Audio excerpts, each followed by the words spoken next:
Once upon a time, in the heart of the African savanna, where the golden grasses stretched endlessly and the wind whispered ancient secrets, there stood a majestic baobab tree. This tree, centuries old, was known as the heart of the savanna.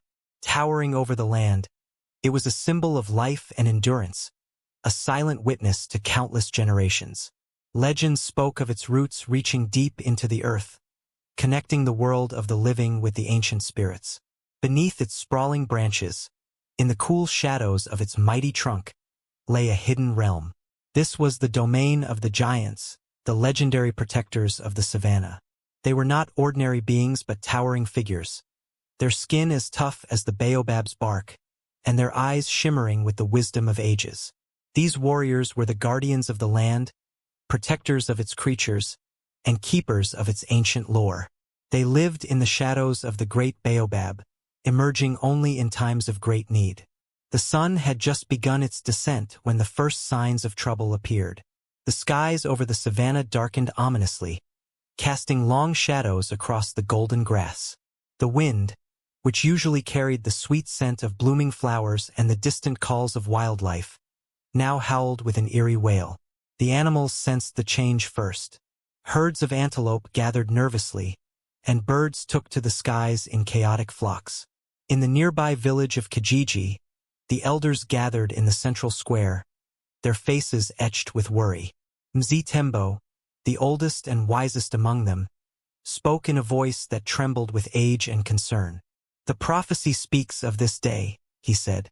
"Nzinga, the Dark Sorcerer, returns."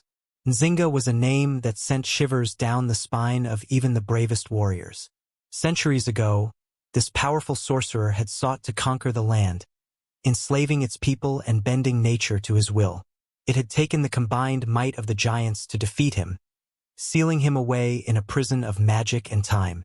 But the prophecy had foretold his return, a day when his dark magic would once again threaten the savanna.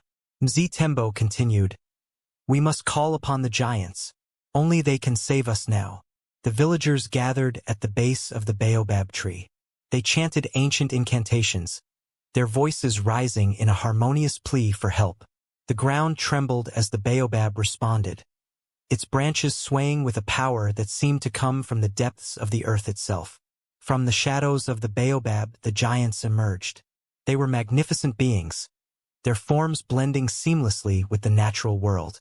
Tumalo, the leader of the giants, stepped forward. He was a towering figure, his presence commanding and his eyes filled with ancient wisdom. Beside him were his fellow warriors, Naya, known for her speed and agility, Kofi, whose strength was unmatched, and Zara, a healer whose touch could mend both wounds and spirits. Tumalo's voice boomed like thunder. "The time has come to protect our land once more. Nzinga's darkness will not prevail." The giants set out across the savanna, moving with incredible speed and purpose. The animals of the land, sensing their presence, followed in a show of unity and hope. The journey led them to the edges of the savanna, where the once vibrant landscape had been twisted and corrupted by Nzinga's dark magic. The sky was a swirling mass of black clouds, and the air was thick with the stench of decay. Nzinga's fortress loomed ahead, a structure of dark stone and twisted vines. It pulsed with malevolent energy, a beacon of the sorcerer's return. Nzinga stood atop his tower, his eyes burning with hatred and his voice a venomous hiss. "So, the giants have come to challenge me once more," he sneered. "You are fools to think you can stop me." Tumalo stepped forward, his voice steady and resolute. "Your reign of terror ends today, Nzinga. The savanna will be free from your darkness." Nzinga laughed, a sound that echoed like nails on stone. "You cannot stop what is already set in motion. The land will be mine, and you will fall." The battle that ensued was fierce and relentless. Nzinga's dark magic clashed with the giant's elemental power, creating a spectacle of light and shadow that lit up the darkened sky. Tumalo and his fellow giants fought with all their might, their movements a harmonious dance of strength and precision. Naya darted through the battlefield, her speed a blur as she outmaneuvered Nzinga's minions.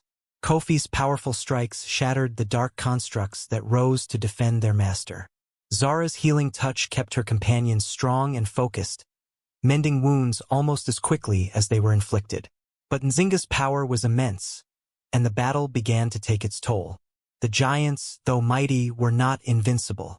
Tumalo knew that they needed a different approach, something that would turn the tide in their favor. He called out to his companions, "We must unite our powers.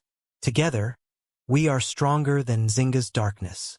With a nod of agreement, the giants formed a circle, their hands clasped together. They began to chant, their voices merging into a single, powerful resonance. The air around them crackled with energy, and the ground beneath their feet glowed with an ethereal light. Nzinga watched with a mix of curiosity and fear, sensing that something extraordinary was about to happen. The giants channeled their collective strength into Tumalo, who stood at the center of the circle.